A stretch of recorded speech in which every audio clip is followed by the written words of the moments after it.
Good morning, this is Dr. Rutledge, and this is a part one of, I think, 200 slides about the mini gastric bypass. And I'm doing this for my boss, Dr. Ilan, in Tijuana at the Hospital BC. And he asked for a little bit of information on slide presentation so he can talk further about MGB. So when you ask me for slides, you're going to get slides. So with that, we'll go ahead and share the screen, and probably this is part one of several.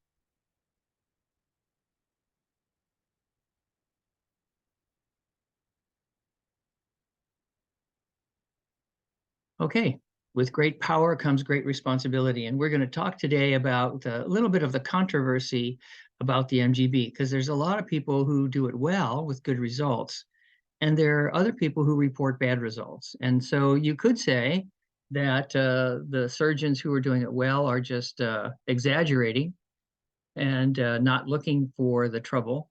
And these other surgeons are thoughtful, wise surgeons who have found the flaw in the MGB.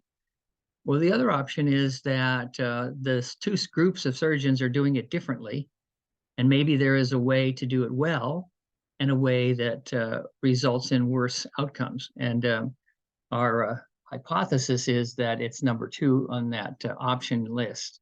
So we're going to remember that when you take on something like a new operation, you can potentially have the responsibility of doing it well as opposed to poorly. So here we go.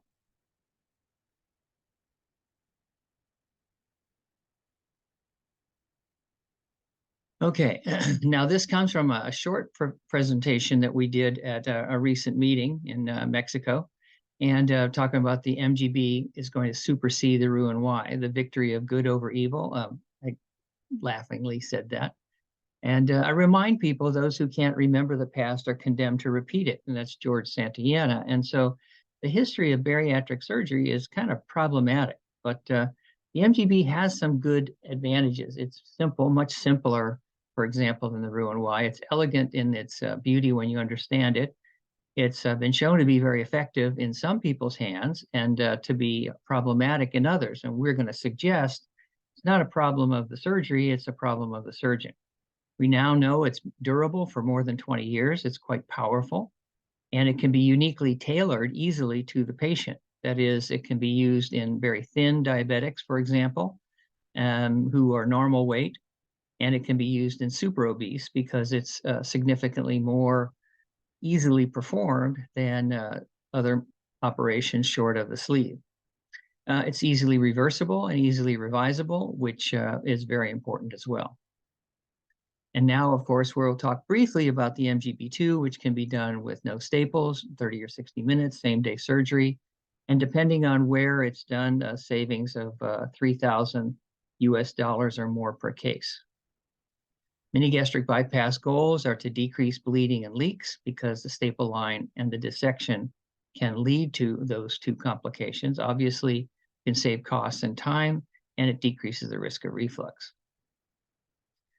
Okay, let's look at the other operations. This is a study from some of my friends in India, and I honor their excellent work, but they studied a multi-center study of over 9,000 patients.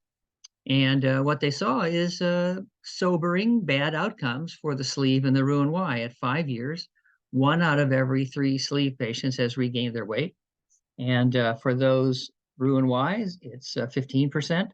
So more than 1 in 10, and the MGB is 3%. And I won't go into all the articles on this, but this is, for example, good MGB, and we'll see some examples of bad MGB. So here's a study by Dr. Lee from Taiwan, 1,322 MGB patients, only 2% required revision for bile reflux. That's 0.2%. There are other people from Australia who report 10% reoperation in the first several years. So again, it could be that Dr. Lee is hedging his bets and not publishing accurately. I don't think that's the case. And then what's the situation in Australia? Well, my bias is good surgeons, but maybe they're doing things differently. That's the hypothesis of this presentation. learn to do any operation that you adopt, learn to do it well. Otherwise, you're likely to have bad outcomes. And I think all of us as surgeons know that.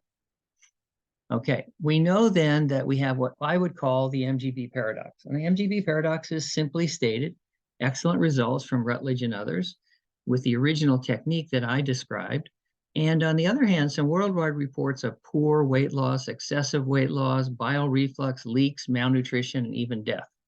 And so one possibility, as I say, of course, is that these particular presentations are excellent. They've found something important about this tragically flawed operation, or maybe they're not doing the operation correctly and harming patients. And we'd like to hypothesize that maybe they can get the good results if they knew what they were doing in this particular operation. So also, of course, there's the tragedy of the Y Omega trial, millions of dollars being spent, the whole country, and including Germany also, has decreased or stopped MGB completely. And maybe they are really brilliant and they've discovered something. My bias is knowing a little bit about the trial and the people in the trial, that might not be the case. So as Arnold Schwarzenegger said in The Terminator, come with me if you want to live. Here's some examples of what I would say very, very simply point out technical errors that lead to complications and death when you perform a non-MGB MGB. And just I'll list a few: short pouch, twisted pouch, bird beak pouch, narrow pouch, pouch stricture, unnecessary dissection of the EG junction that can lead to leak, ulcers, perforation, BP limb too short or too long, gastrointestinal jejunal stricture, kink, gastrojejunostomy, and we'll look at some of these later: blind loop syndrome, reversed BP limb, ischemia, foreign body, small bowel obstruction, and many more. Do the operation badly, you're going to have a bad MGB. And I think that's the major problem, is that it's fixable. Do the MGB correctly, learn, be trained by someone like Dr. Elan, good results. And if you're having bad results, get help. Stop harming other people, and maybe we'll be able to all get along. If you don't know what you're doing, don't do the MGB that way. All right, this is where I've been to travel and teach, and I'm happy to be around the world. So it's been a little fun. Here's some pictures we'll just skip. And sorry, that's my puppy in the backyard. Shh. Dr. R teaching in Serbia, Toronto. Shh. Now working with Dr. Elan in Tijuana. And so again, the title is MGB Paradox: good MGB, bad MGB, right? 10 tips in 8 minutes, but then a lot more slides to go into more detail if you're interested. Again, what I think is in the hands of a well-trained MGB surgeon, not just any bariatric surgeon. It's simple, elegant, effective, durable now for over 25 years, powerful, can be tailored to the patient, reversible and revisable, and more. So for example, here's some confusion about the BP limb length. This is something, data from Dr. Coular, and basically percent excess weight loss is indeed directly related to the proximal biliopancreatic limb. Many people say it's not, and they choose 150 or other.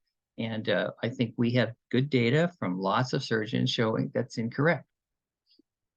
Here's another study, also from Dr. Elan's data, and what we can see here is longer BP limb length results in a greater decline in the 9-year, that is almost 10-year data of the hemoglobin A1C level. So all these things in the hands of what I would say skilled, knowledgeable MGB surgeons show that it can be a very powerful and very effective. Well, let's do the MGB well. So it's an easy 30-minute case. These are port sites. Dissect the lesser curvature. Staple line becomes perpendicular, the staple gun perpendicular to the lesser curvature and pointing down to the left lower quadrant.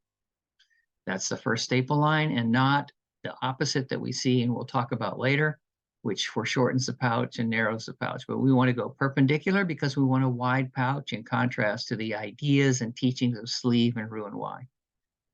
Again, now we go parallel and lateral to the lesser curvature. And again, we want a wide pouch. We do not want a narrow pouch.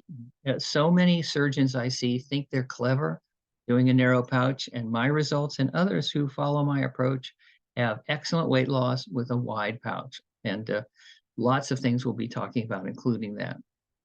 Avoid the EG junction. In other words, there are a lot of people who are dissecting the hiatus and all this stuff. No, don't do that at all.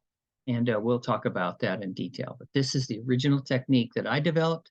And those surgeons who I think in general are following my approach are having good results. And if you don't do this, there's a reasonable chance in my experience that you're going to have bad results. So that's my recommendation. So now we can see down here that we're going to be doing our staple line perpendicular, and it's going to be closer to the vascularity here, so we can maintain vascularity laterally because we've lost the greater curvature blood vessels. Gastrotomy, and it's on the anterior surface. Enterotomy and gastrojejunostomy, so that the staple line here is divided. That means then we can sew healthy tissue to healthy tissue and not hopefully create a stricture. And there's a good deal more to doing that well as opposed to poorly. It's a common spot where we see surgeons make an error, harm the patient, and result in complications. Closure, and then that's it. And then we once again point out the advantages when it's done well. Okay, we also would point out that we want to imagine that we have different treatments for different patients. So imagine that the MGB can be tailored to meet all the needs of the usual bariatric patient with or without diabetes, but also super obese, the patient with GERD don't need to switch, in our opinion, to a sleeve or a Roux-en-Y. You can do it in difficult patients who are high risk, and we can talk about that later. You can do it in borderline patients, and we've been doing it now in non-obese diabetics, which we can talk about. We've also advanced on the MGB. The MGB2 can now be done by hand, doesn't require staples, cutting the cost. And in many countries around the world, the cost of bariatric surgery inhibits many diabetics in particular from life-saving procedure. So briefly, this is a result of a MGB2 and decreases the risk of bleeding, leaks, resource utilization, uptime, and risk of reflux. Briefly, there's the EG junction, there's the lesser curvature and the crow's foot. And again, that's we're going to make our MGB gastrojejunostomy here on the greater curvature. And there is the gastrojejunostomy. Then we plicate the stomach, that's the gastric plication. And then we plicate the pylorus or antrum. And that's the completed MGB distension with the leak test. Here's, again, the postoperative study. Okay, now enough about new things. We still haven't gotten people over the first things, but there is a future that even more exciting than the first MGB, and that's the MGB2. So the MGB paradox, as we stated before, is excellent results with mice reports and others, and occasional worldwide reports of terrible results.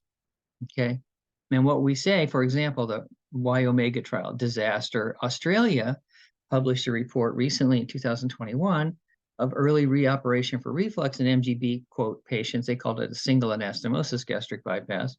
1 out of every 10 had to be reoperated on for crippling reflux. Well, I mean, if the MGB was having 10% reflux in the first year requiring operation, how about 25 years of it? Would we still be talking about it? I mean, my hypothesis is, not to be critical of these surgeons, is they're doing it wrong.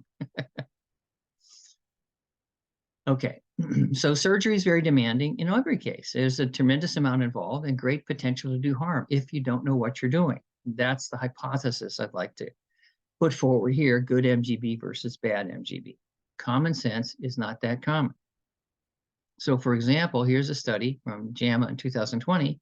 Surgeon skills significantly associated with lower rates of complications, reoperation, death, serious morbidity. Technical skill predicts 26% of complication rates. That's what I'm hypothesizing for the bad outcomes of MGB. They're not bad surgeons, but they're making technical errors, decision-making errors, that are based on ideas that don't match with the actual physiology. And so this talk is designed, as we have already described, some of the tips and pointers of how to do the MGB well. And with understanding comes power and safety. That's my hypothesis. And again, here's the list, just to remind you, think about, many people do variations or of an ersatz, not true MGB.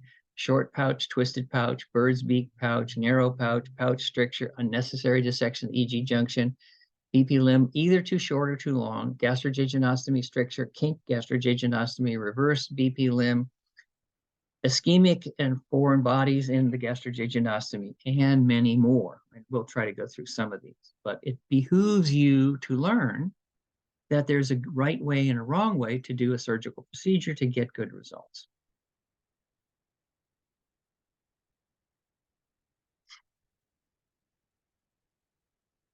Okay.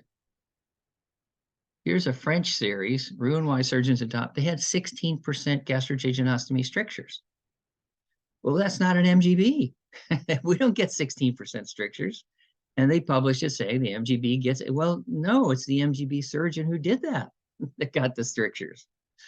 All right. But anyways, that's one French series. The other French series are tragedies of Roux-en-Y surgeons not doing an MGB, claiming it's an MGB, and then stopping the whole country's access to MGB.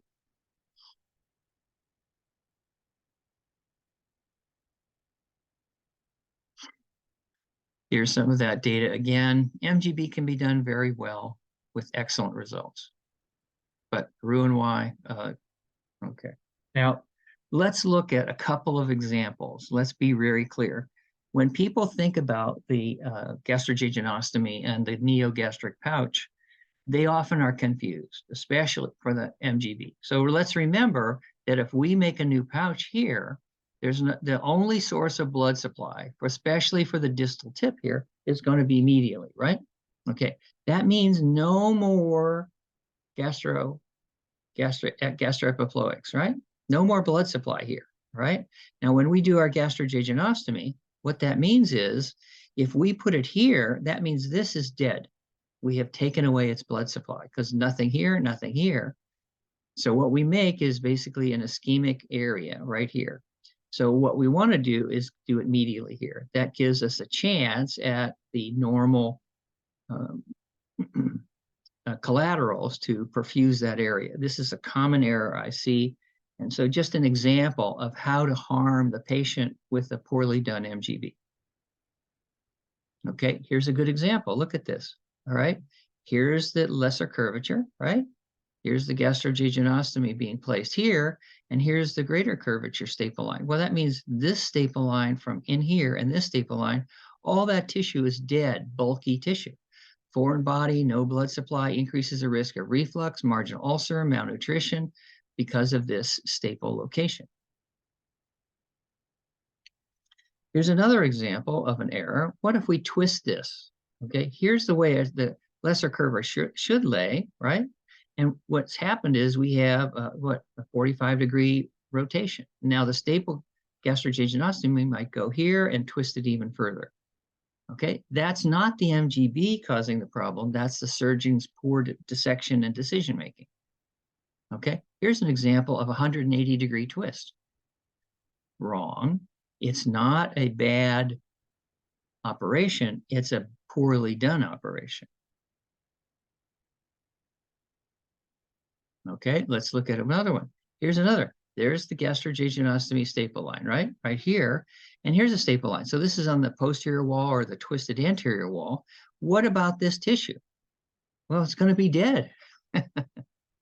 Well, if you have a bunch of dead tissue with foreign bodies in the same area, do you think that's more likely to have ulcer, gastritis, perforation? Of course. This is a bad decision. I don't mean to say he's a bad doctor, but he's not thinking clearly. No one would do this. And then lots of people do this. Anyways, I'm going to go ahead and stop there. I thank you all very much. I'm going to stop sharing. And we have a set of slides, almost 200 slides, which I've sent to Dr. Elon. I hope you'll find some use of this. And I hope I wasn't too harsh on those of you who are having trouble with your surgery, but it's an invitation. You can do it better. So thanks for listening.